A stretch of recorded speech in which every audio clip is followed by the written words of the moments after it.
name is Govender. I own and manage LHL Engineering. And the history of LHL Engineering, LHL was started by a German company in 1969. Was a very successful business until 2012 or 2013, and then went backwards. The company started ailing, and I bought the company in 2015 as an investment and more as a property investment, but with the decision that I will not allow 80 people to be retrenched. We changed the business focus and we changed the way we do business, together with getting the right certification, the right qualifications, and we're now a company with all qualifications required to perform in our sector. We managed to get the business from around 12 million turnover to just close to 100 million turnover in under 8 years. Okay, I was born in a little town called Verulam, which is about 40 km away from Durban, in a rural area called Hazelmere. You might know it. I went to a school called Oakwood Primary. I was orphaned as a kid, and I went through on a government child welfare grant. I studied in Verulam High and finished school in 1979. I studied a whole lot of certificates in supervisory management, in quality management, in work study, in a whole lot of other certificates, and then I got a diploma in production management and a diploma in a higher diploma in work study. I then studied engineering and mechanical engineering, and thereafter I studied business management and moved in my job from a lab assistant through to a senior director in the business.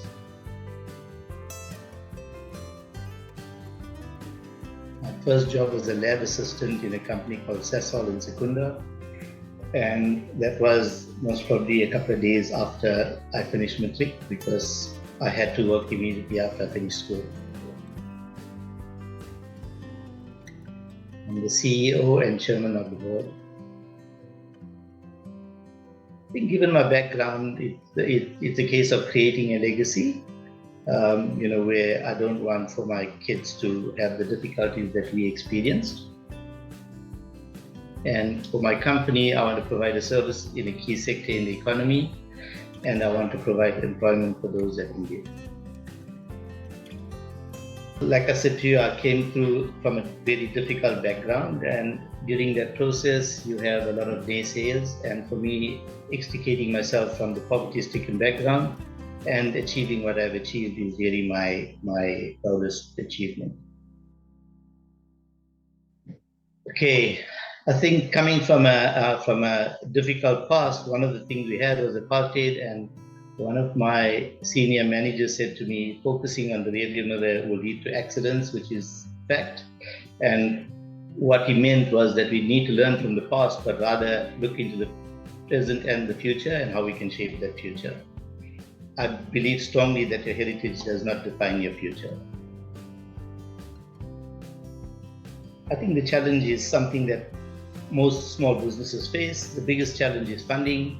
Access to funding in this country is very, very difficult and faced by most of the previously disadvantaged people.